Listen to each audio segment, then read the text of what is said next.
안녕하세요. 오늘도 사연살롱을 찾아주셔서 감사합니다. 저는 이제 곧 있으면 아기 엄마가 되는 결혼 3년차 30대 여자입니다.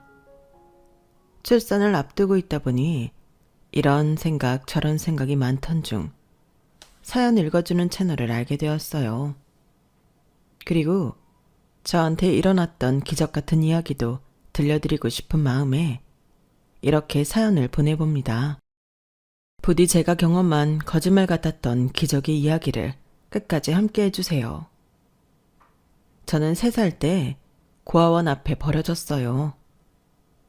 3살이면 말도 하고 어느 정도 기억을 할 수 있을 텐데 저는 정말 거짓말처럼 아무것도 기억하지 못합니다.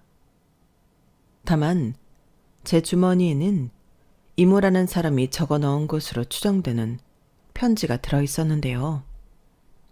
그 편지를 직접 보진 않았지만 그 편지 속엔 제 이름, 제 생일과 저희 엄마가 돌아가시고 동생인 자기가 저를 부탁받았는데 경제적인 여건과 다른 가족이 반대해 어쩔 수 없이 고아원 앞에 세워뒀다는 내용이 적혀 있었다고 하더군요.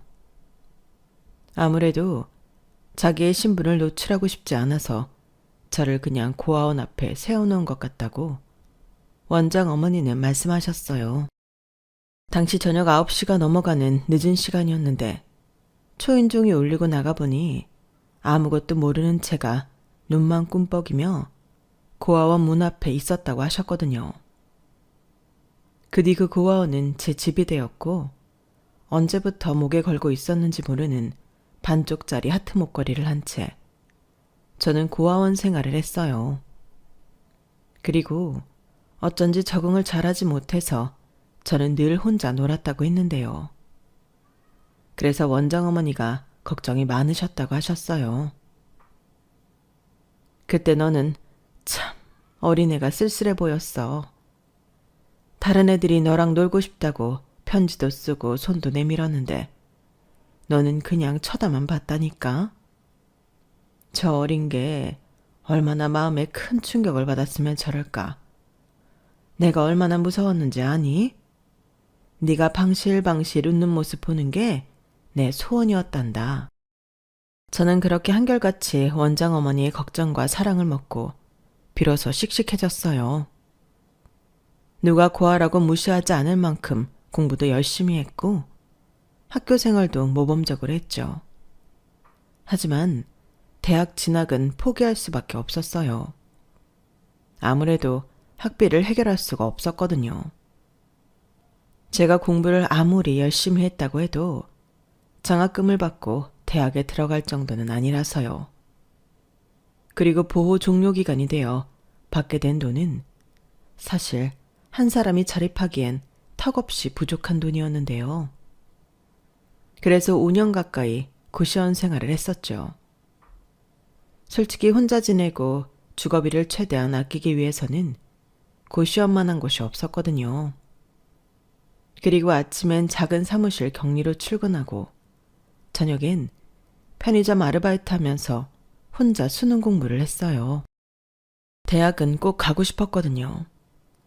그리고 돈을 최대한 모아 등록금을 만들기 시작했는데 그러기를 2년 정도 걸려서 저는 서울에 있는 모 대학에 입학하게 되었고 졸업하는 데는 총 6년이 걸렸는데요. 휴학과 복학을 반복해야 했지만 대학을 다닐 수 있어서 행복했어요. 그리고 대학 졸업 후 저는 한 브랜드 회사의 홍보팀에 입사했는데요. 그때부터는 어쩐지 저도 사회의 한 구성원으로 인정받은 것 같은 기쁨으로 하루하루 최선을 다해 살았어요. 살던 집도 고시원에서 작은 원룸으로 옮겼고 그렇게 정신없이 살다 보니 저희 20대는 거의 끝이 났더군요. 남들은 연애하고 여행 다니고 새로운 도전도 한다는데 저는 그럴 여유 따윈 없었어요. 그저 남들처럼 다른 사람들이랑 섞여서 사람답게 살아보겠다고 아둥바둥 한 것이 전부였는데 그래도 후회는 없었죠. 저는 제 자신이 너무나도 대견스러웠으니까요. 하지만 고아라는 꼬리표는 여전히 숨기고 싶은 비밀이었고, 저는 회사에 입사를 하고도 제대로 된 친구나 연인은 만들지 못했는데요.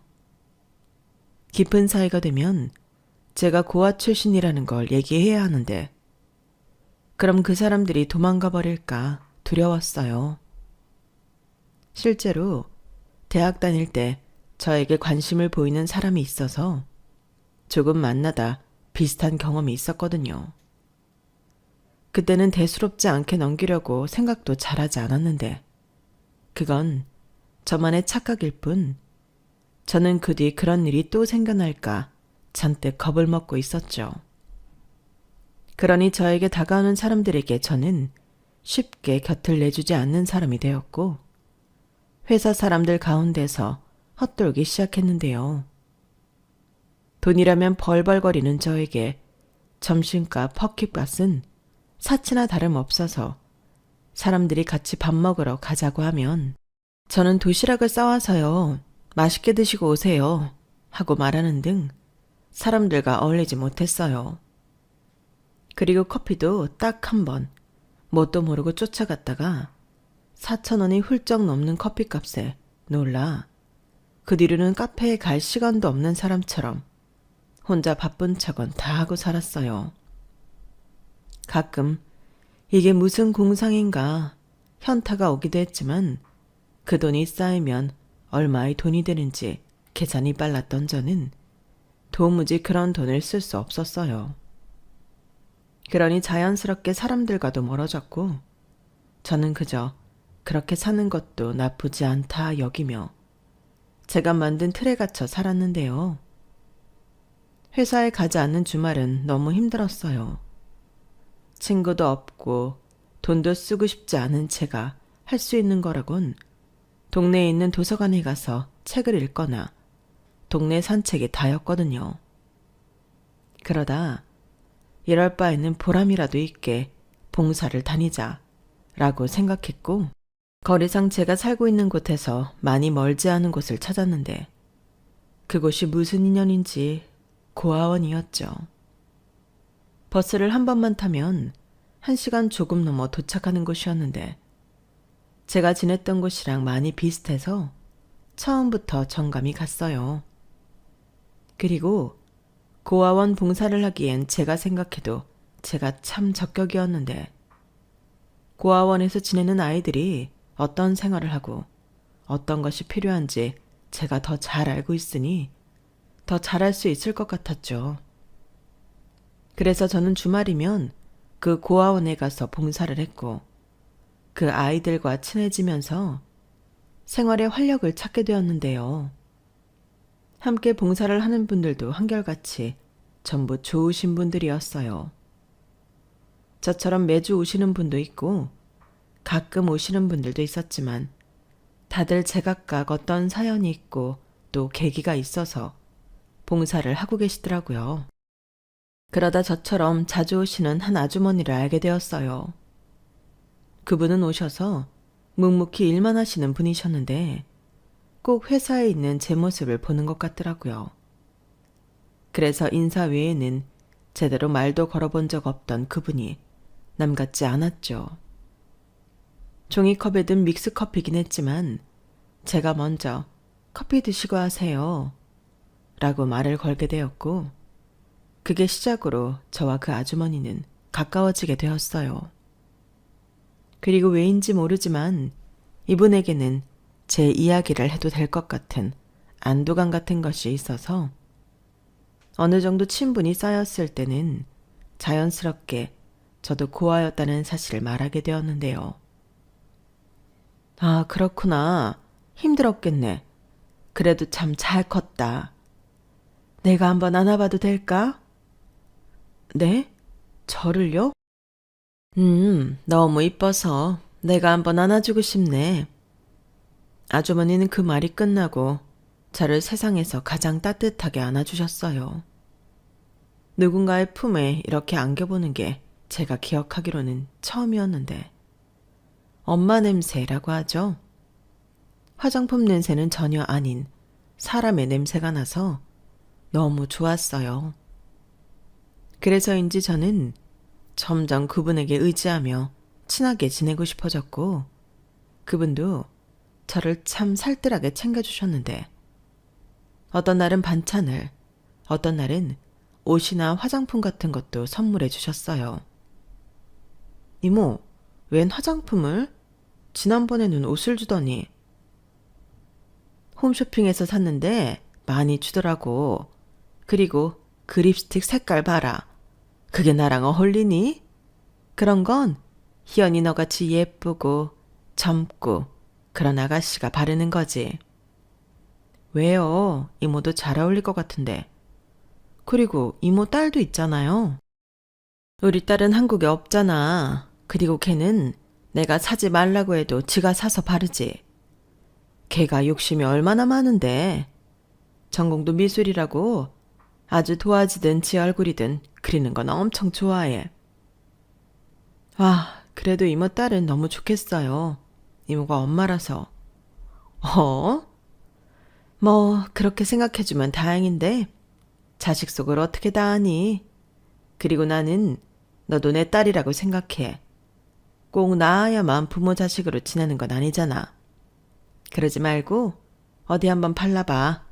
내가 이거 보고 딱 네 거라고 생각했다니까.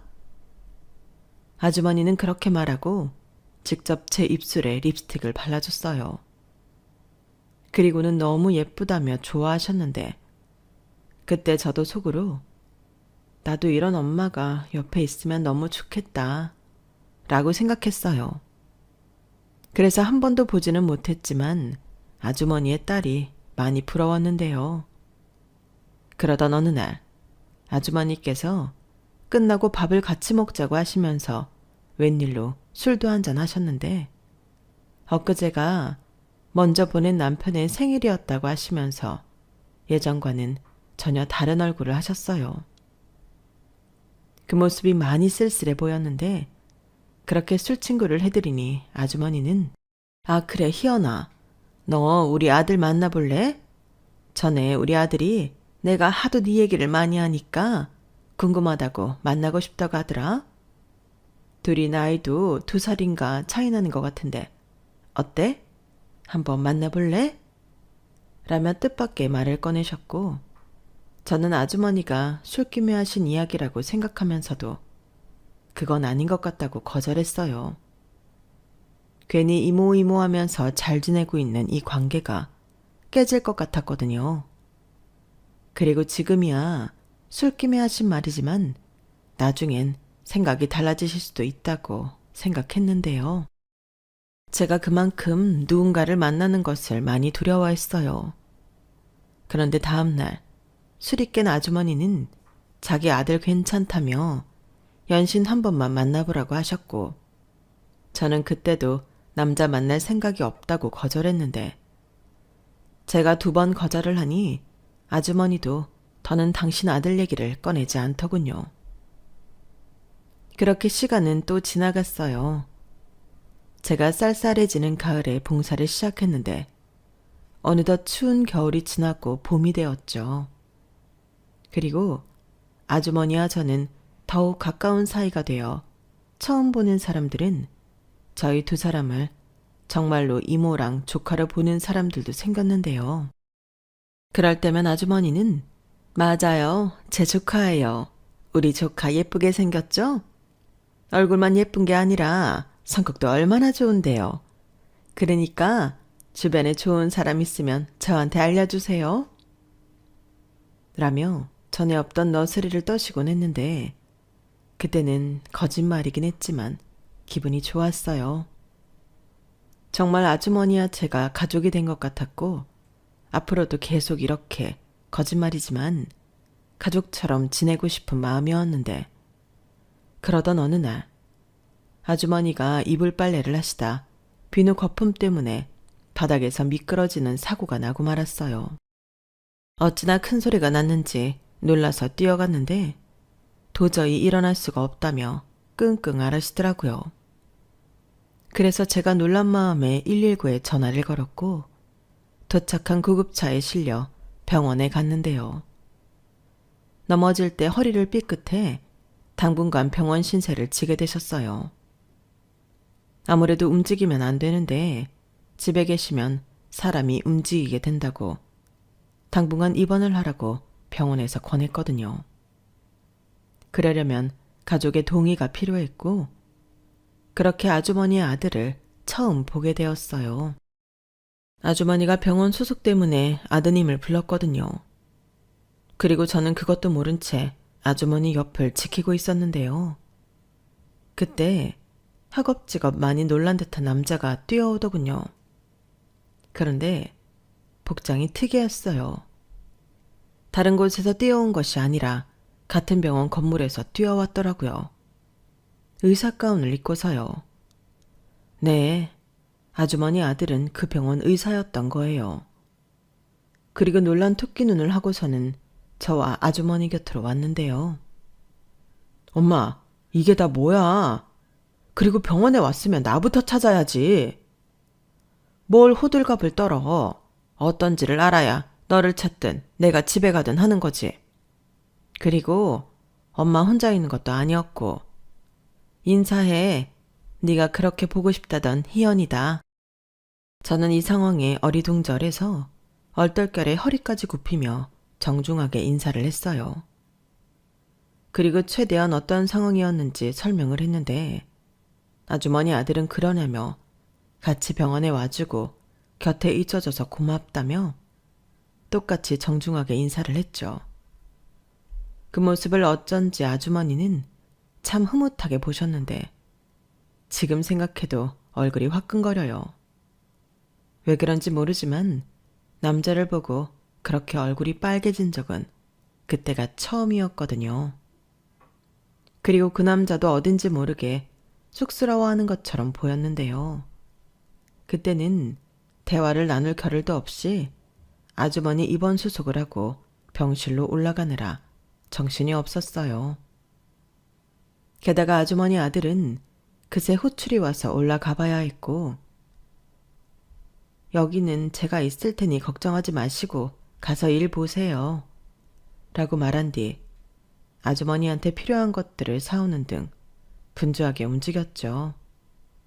그리고 오후 5시가 되어갈 즈음 저녁 식사가 나왔는데요. 아주머니는 저는 괜찮다고 해도 거의 막무가내로 아니야, 내가 안 괜찮아. 오늘 나 때문에 네가 얼마나 수고를 했니? 가만히 있어봐. 우리 아들 불러서 너 맛있는 것 좀 사주려고 해야겠다. 라고 하시며 핸드폰을 꺼내시는데 다친 분한테서 핸드폰을 뺏을 수도 없고 참 난감했죠.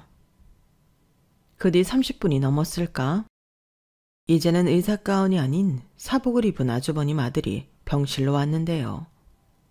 아주머니의 상태며 입원한 침대까지 꼼꼼하게 챙기더니 이내 저한테 같이 나가자고 했어요. 밥도 사주고 저를 데려다 준다면서요. 아니요, 저는 괜찮아요. 그리고 이모, 아니, 아주머니가 움직이시는 게 많이 불편하셔서 화장실 문제도 있고 제가 오늘 밤엔 여기 있으려고요. 뭐? 희연아, 그럴 필요 없어. 나 그렇게 아예 못 움직이는 거 아니야. 살살 움직이면 돼. 그리고 아들도 있는데 뭐가 걱정이니? 됐다. 석현이 너 얼른 희연이 데리고 나가. 그래도요. 의사 선생님이 오늘하고 내일이 제일 많이 아플 거라고 하셨는데 저라도 옆에 있어야죠. 너 내일 출근 안 해? 나 때문에 휴가 쓰라고 하는 거면 아서라. 여기 널린 게 의사고 간호사야. 그리고 이 병원에 내 아들도 있는데 무슨 걱정? 엄마, 괜히 오버하지 마. 나는 정형외과랑은 전혀 상관없는 의사야. 괜히 아프다고 나 부르면 곤란해. 야, 그런 게 어딨어. 의사면 다 똑같은 의사지. 그리고 엄마가 부르는데 아들이 안 와? 됐고, 희연이 힘드니까 얼른 데리고 나가서 맛있는 것 좀 사 먹여. 그리고 몰상식하게 바로 헤어지지 말고 집 앞까지 편하게 데려다 줘. 그 뒤에 네가 다시 여기 오면 되겠네. 너는 이 병원 의사니까 아무 때나 올 수 있잖아. 어차피 내일 출근도 여기로 하는데 잘 됐지 뭐. 진짜 아들 생각은 너무 안 한다. 나 어제 그제 당직이어서 힘들어 죽겠거든. 여기서 자고 바로 출근하라고? 아들아, 힘든 너보다 아픈 내가 먼저지 않을까? 그래, 졌다. 희연씨, 가요. 제가 다시 여기 오면 돼요. 출근도 빨리 하고 좋죠 뭐. 저는 저도 모르게 피식 웃음이 나오고 말았어요. 친부모와 친자식은 이렇구나 싶어서요. 그리고 저는 그날 생각지도 않은 대접을 받고 집 앞까지 아주머니 아들의 차를 타고 갔는데요. 그때 그 남자는 저한테 고맙다며 이렇게 말했어요. 그러고 보니 아직 제가 제 소개를 못했네요. 최석현이라고 합니다. 제가 엄마한테 꼭 한번 만나게 해달라고 졸랐는데 이렇게 보게 됐네요. 그래도 반가웠어요. 그리고 오늘 너무 고마웠고요.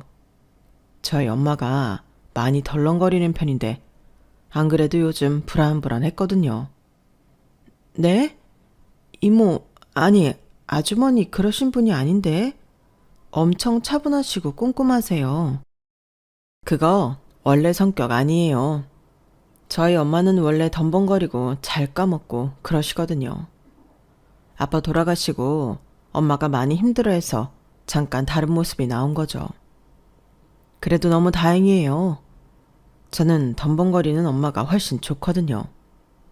희연 씨 덕에 엄마가 많이 좋아지셨어요. 그래서 더 희연 씨가 궁금하고 보고 싶었죠. 아, 그렇구나. 저는 몰랐어요. 그렇다고 너무 심각해지실 필요는 없고요.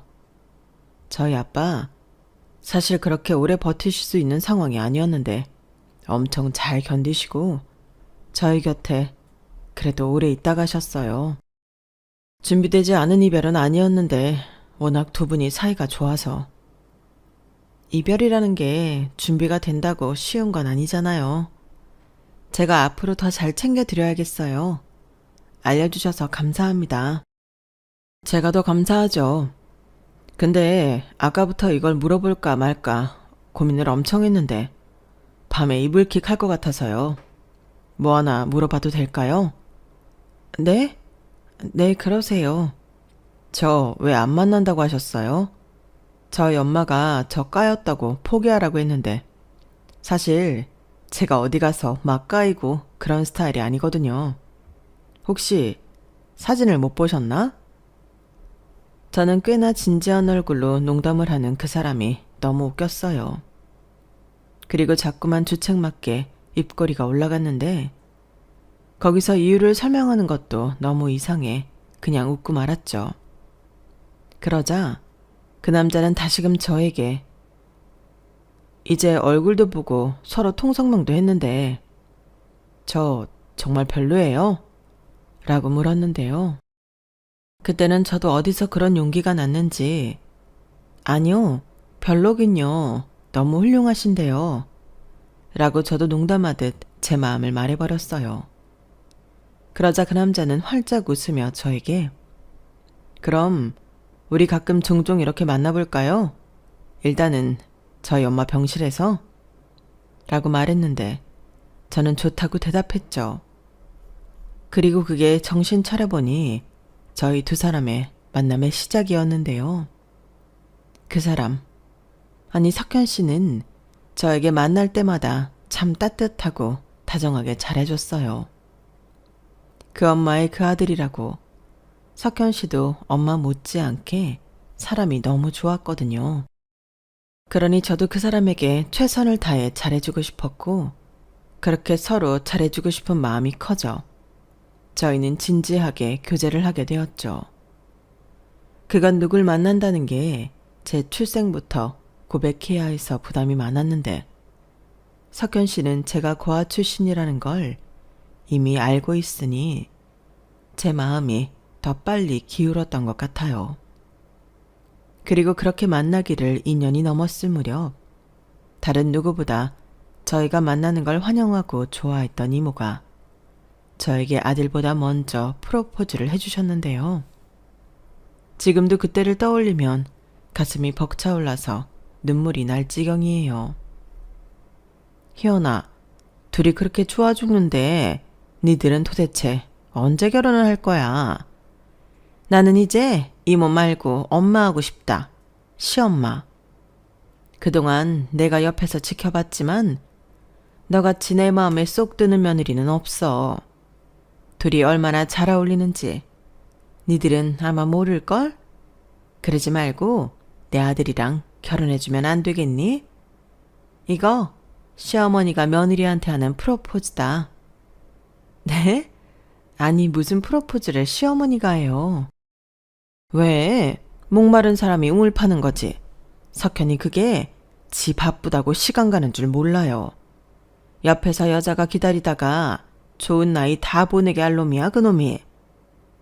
그래도 석현 씨 마음이 어떤지도 모르는데 너는 꼭 그걸 확인해야 하니? 내 눈에는 훤히 다 보이는데. 미국에 있는 수빈이도 그러더라. 지 오빠가 연애하고 너무 착해졌대. 하루빨리 결혼시켜야 한다고 이번에 한국 들어온다고 했어. 내가 그렇게 엄마 적적하니까 들어오라고 해도 안 들어오더니 이번엔 아예 들어온다고 하더라. 그게 다 네가 우리 집에 굴러온 복덩이라 그래. 정말요? 제가 정말 복덩이에요? 살면서 그런 말 처음 들어봐요. 그래? 그럼 앞으로 내가 평생 옆에서 얘기해 줄게. 너는 내 생명의 은인이고 우리 집의 귀한 복덩이다. 내가 아들이 있어서 얼마나 다행인지 몰라, 희연아. 우리 앞으로 평생 가족하자. 저는 이모의 말에 눈물을 터뜨리고 말았어요. 아니, 당사자인 남편한테 받은 프로포즈도 아닌데 저렇게 울어버렸으니 그 남자도 많이 당황했다고 하더라고요. 자기도 뭐 어마어마한 프로포즈 계획을 세우고 있었다나? 그런데 자기 엄마가 먼저 선수쳐서 김샜다고 입이 대빨 나왔는데 그 바쁜 와중에도 반지를 언제 샀는지 동화 속 왕자님처럼 제 앞에 반지를 꺼내 보여줬어요.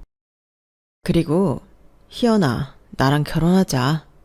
정식 프로포즈를 하는데 거절하면 제가 바보죠. 이런 일생일대의 기회를 놓치면 안 되잖아요. 비록 모든 것이 제가 많이 부족한 결혼이지만 저는 처음으로 욕심이라는 걸 내보고 싶었어요. 그렇게 저희는 결혼을 약속하게 되었고 미국에서 신우가 귀국하면서 작게나마 결혼식을 올리기로 했는데요. 사실 그것도 부를 가족이 없는 저를 배려하느라 그렇게 된 거였어요. 아무래도 결혼식을 올리려면 저는 혼주 자리를 비울 수밖에 없으니까 그 부분을 예비 시어머니와 예비 남편이 신경을 써주셨는데 모자가 상의를 했는지 저에게 결혼식을 그냥 파티처럼 소소하게 하자고 제안을 해주셨어요. 희연아, 결혼식이 뭐 대수니? 세상에서 제일 예쁜 드레스 입고 사진 찍고 축하받으면 되는 거지. 우리는 우리 방식대로 결혼하자. 이참에 나도 예쁜 한복이나 하나 맞출까? 그러세요. 제가 세상에서 제일 예쁜 한복 맞춰드릴게요. 어머나, 그럼 나는 너무 좋지. 그래, 우리 네가 더 예쁘냐 내가 더 예쁘냐 경쟁하면서 그날 아주 행복해서 입이 찢어져 보자. 엄마도 참 행복한데 입이 찢어지면 어떡해. 그리고 결혼식 예의도 몰라? 결혼식 때는 신부가 제일 예뻐야 하는 거야. 희연이는 뭐 아무거나 입어도 예쁘지만 거기에 엄마가 오버하는 건 좀 아니지. 대충 입어. 뭐야? 너 지금 그게 너 낳고 힘들게 키운 네 엄마한테 할 소리야? 싫어. 나도 예쁜 한복 입을 거야. 내가 없는 살림에 너 의사 공부 시킨다고 얼마나 힘들었는데. 이렇게라도 보상 받아야지. 아우, 우리 수빈이가 빨리 와야지. 내가 서러워서 아주 못 살겠다. 내가 왜 그 소리 안 하나 했다. 엄마는 오로지 아들보다 딸이 좋지. 좌우간 진짜 못 말려. 그리고 행여나 우리 희연이한테 신우이 짓 하기만 해. 내가 가만 안 둔다. 야, 우리 수빈이가 그러래야? 너보다 훨씬 어른스럽고 살갑거든. 분명 우리 수빈이랑 희연이는 자매처럼 잘 지낼 거야. 가만 보니까 둘이 많이 닮았네. 희연아, 걱정하지 마. 내 딸은 내가 보장해. 이젠 시어머니가 될 아주머니는 결혼식도 결혼식이지만 멀리 떨어져 살던 신우가 돌아오는 것에 한껏 설레어하고 있었어요. 그리고 저 역시도 신우가 어떤 사람일지 궁금하기도 하고 한편으로는 긴장도 됐는데요. 아주머니 말처럼 자매처럼 잘 지내면 너무 좋지만 그렇지 않다면 어떡할까 걱정하는 마음도 있었어요. 하지만 예비 신랑도 그렇고 워낙 식구들 인품이 좋으니 잘 지냈으면 좋겠다는 생각을 갖고 있었는데요. 드디어 결혼식을 하루 앞둔 날, 신우가 귀국했어요. 그리고 저는 그날 일찍 퇴근해서 예비 신우를 맞이할 저녁상을 예비 시어머니와 함께 차렸는데요. 곧이어 도어락 비밀번호 누르는 소리가 들렸고 문이 열리자마자 시끌시끌해졌어요. 엄마, 세상에서 제일 예쁜 딸 왔다? 어? 혼자 바쁜 척은 다 아는 오빠도 있었네?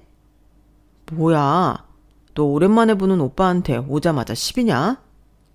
시비는 하도 바빠서 동생 보러 미국에도 못 온다고 하니까 그냥 심술 한번 마지막으로 내보는 거지.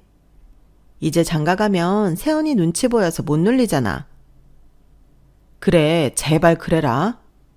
엄마, 수빈이 왔어요. 자기야, 얼른 나와봐. 못된 예비 신우이 왔다. 누가 남매 아니랄까봐 둘이 만나자마자 어찌나 티격태격 하는지. 저는 예비 시어머니 손에 이끌려 거실로 나갔어요. 그리고 저를 보자 반갑다며 포옹해오는 예비 신우와 어색하게 미국식 인사를 나눴는데요. 예비 신우를 보니 아, 사랑 많이 받고 자란 사람은 저렇구나 하고 느껴졌어요. 그냥 그 사람한테서 사랑스러운 호강이 보이는 것 같았거든요. 그리고 이런저런 이야기를 나누며 시간을 보냈는데 예비 시어머니가 너무 좋아하시더군요. 이제야 우리 가족이 모두 모인 것 같다면서요. 그러자 예비 신우가 한껏 애교를 부리며 이제부턴 내가 엄마 옆에 꼭 붙어 있을게. 나 한국에 취직할 회사도 정해졌어. 라고 말했는데요. 신우는 미술을 전공하고 한국의 한 디자인 회사에 고연봉으로 스카우트 제안을 받아서 들어왔다고 했어요. 그 뒤로 이야기의 꽃은 끝이 나지 않고 계속되었어요. 다음 날이 결혼식이라서 일찍 일어나야 하는데 이야기가 듣고만 있어도 너무 재미가 있어서 시간 가는 줄 모르겠더라고요.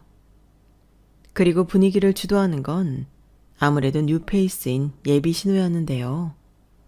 그러다 신우 목에서 자꾸만 반짝거리는 목걸이 하나가 눈에 들어오더군요. 처음엔 별 신경을 쓰지 않았는데 신우가 상체를 많이 숙였을 때 보였던 목걸이의 펜던트가 너무 낯이 익더라고요. 그래서 저도 모르게 똑같은 목걸이 나도 있는데 라고 말해버렸고 순간 분위기가 바뀌었어요. 자기도 같은 목걸이가 있다고? 잠깐만. 저는 방에 가서 잘 보관하고 있던 목걸이를 들고 나왔어요. 사실 결혼을 약속하고 저는 이미 예비 시댁에 들어와 예비 남편과 함께 지내고 있었거든요.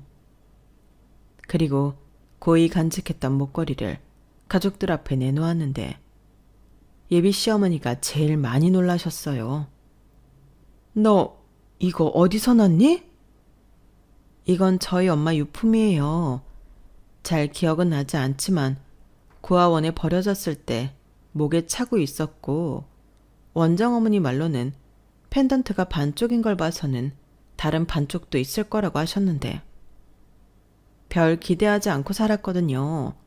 근데 아가씨 목걸이랑 너무 똑같아서. 수빈아, 그거 줘봐. 그리고 오빠 있잖아. 내 목걸이 뒤에 봐. 언니 목걸이도. 예비 신우의 목소리는 어쩐지 아까와는 다르게 떨리고 있었어요. 그리고 이윽고 예비 남편이 두 목걸이의 펜던트를 확인하고 뒤에를 본 순간 저는 태어나서 한 번도 느끼지 못한 감정을 느꼈는데요. 목걸이 뒤편은 누군가 뾰족한 걸로 적어놓은 글씨가 적혀 있었어요. 제 목걸이에는 희연이, 예비 신우의 목걸이엔 소연이 라고 예비 시어머니가 그간 한 번도 말해주지 않았던 말을 해주셨죠. 수빈이 입양할 때 이름이 소연이었어. 그 원장님 말로는 자매가 똑같은 목걸이 반쪽을 갖고 있을 거라고 했는데 나는 그게 희연이 너일 줄은 꿈에도 몰랐다. 네? 아가씨가 입양이요? 내가 딸을 무척 갖고 싶었거든. 우리 남편도 그렇고. 그래서 같이 봉사를 다니다가 우리 수빈이를 만났어. 딱 보자마자 내 딸이 저기 있구나 그랬거든. 그리고 우리 수빈이는 7살이 넘어서 기관에 왔다고 하는데. 엄마, 그 다음 말은 내가 할게. 엄마랑 아빠가 이혼할 때 나는 아빠가 맡았어. 둘도 안 된 애를 무책임하게 버리고 갔지. 아빠가 엄청 무서운 사람이었는데 엄마가 같이 살기 힘들었나 봐. 그래서 이혼하기로 했고 언니는 엄마가 데리고 갔는데 나는 고모들 손에 자라다가 아빠가 술 때문에 알코올 치매가 와서 길거리에서 객사했거든. 그래서 고모들이 바로 나를 고아원에 버렸어. 이 목걸이 보고 엄마가 찾아올 거라나? 나는 그 말을 믿진 않았지만 목걸이를 풀진 않았어. 날 버리고 간 여자가 어떤 여자인지 궁금했거든. 엄마는 병으로 내가 3살 때 돌아가셨어. 나는 잘 기억이 안 나는데 고아원에 버려졌을 때 이모가 편지를 남겨서 그렇게 알고 있어. 동생이 있다는 건 솔직히 기억이 잘 나지 않는데. 미안. 내가 왜인지는 잘 모르지만 어릴 때 기억이 별로 없어서. 근데 확실한 건 날 낳아준 엄마는 나쁜 사람이 아니야. 다른 건 기억이 나지 않지만 항상 엄마는 저녁 되면 울고 계셨어. 그때는 이유를 몰랐지만 아마도 두고 온 딸 때문에 울고 계셨던 것 같아. 내 기억 속에 엄마는 항상 슬퍼 보였거든. 제 말에 신우, 아니 제 동생 소연이는 펑펑 울기 시작했어요. 그리 긴 인생은 아니었지만 살면서 내내 자신이 버림받았다고 생각했던 게 그 이유 같더라고요. 그리고 저 역시도 펑펑 울었는데요. 다음날 결혼식이 있다는 것도 까맣게 잊고 저희 모두는 한참을 말도 없이 울었어요. 그리고 웃기게도 다음날 식구들 눈이 빨갛게 충혈이 되어서 결혼식을 올렸는데요. 지금도 결혼식 사진을 보면 너무 웃겨요. 그때 다른 사촌들도 니들끼리 싸웠니? 왜 눈들이 전부 다 개구리 왕눈이가 됐어? 사진 어떻게 찍으려고 그래? 얘들 사진 전부 포토샵 해야겠다. 라고 했는데 저희는 있는 그대로 사진을 남기길 원했어요. 일생일대 한 번의 사진이긴 했지만 그게 더 추억에 남을 것 같아서 그렇게 찍었죠. 그래서 저희 가족은 지금도 그 사진을 보면 웃음을 참을 수가 없는데요. 그 뒤 남편은 저와 소연이의 머리카락을 가지고 유전자 검사를 의뢰했어요. 하지만 검사 결과와 달리 저희는 저희가 친남매라는 걸 의심하지 않았는데요. 저희 자매에게 남겨진 목걸이 뒤에 글씨체가 누가 봐도 한 사람의 것이었거든요. 그리고 결과 역시 저희는 친자매가 맞았는데 그때 저희 시어머니가 정말 많이 우셨어요. 어떻게 이런 일이 일어날 수 있냐며 이건 기적이라고. 하늘에 계신 저희 친엄마한테 앞으로는 2딸 모두 저한테 맡기시고 그곳에서 편하게 행복하세요. 두 아이 이렇게 만나게 해주셔서 감사합니다. 정말 감사합니다. 라고 하셨어요. 그리고 저한테 너는 내 하나뿐인 며느리이기도 하지만 내 큰딸이야. 희연이, 수빈이, 아니 소연이 엄마한테 와줘서 너무 고맙다. 그 뒤 저희는 남편까지 포함해 끈끈한 둘도 없는 가족이 되었어요. 비록 이름은 바뀌었지만 수빈이는 이제 소연이었을 때의 아픔도 조금씩 잊혀져 갔고 시어머니는 정말 저희의 엄마처럼 살뜰하게 저희 모두를 챙겨주셨는데요. 가족 모두 시간이 나면 봉사도 다니고 여행도 다니고 하루도 빠짐없이 즐겁게 지냈죠. 그리고 결혼한 지 2년이 넘어갈 즈음 아이가 저희 부부에게 찾아왔고 새로운 식구가 태어난다는 기쁨에 저희 가족은 매일 행복한 설렘이 가득합니다. 저는 현재 출산 겸 육아휴직으로 집에서 태교에 전념하고 있어요. 그리고 아이가 태어나면 더 많이 행복해지기 위해 책도 많이 보고 좋은 거 많이 보며 출산일을 기다리고 있는데 저도 저희 아이도 건강한 모습으로 만날 수 있었으면 좋겠습니다. 그리고 끝으로 이 자리를 빌어 저에게, 아니 저희 자매에게 오늘이란 기적이 있을 수 있게 해주신 저희 시어머니에게 무한한 사랑과 감사의 뜻을 전하고 싶어요. 저는 종교도 없는 사람이지만 가끔 이런 생각을 해요.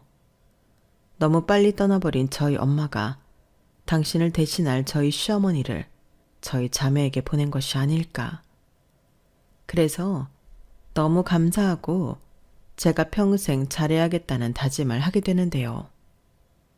어렵게 다시 만난 제 동생과 평생의 은혜를 갚으며 살아갈 생각입니다.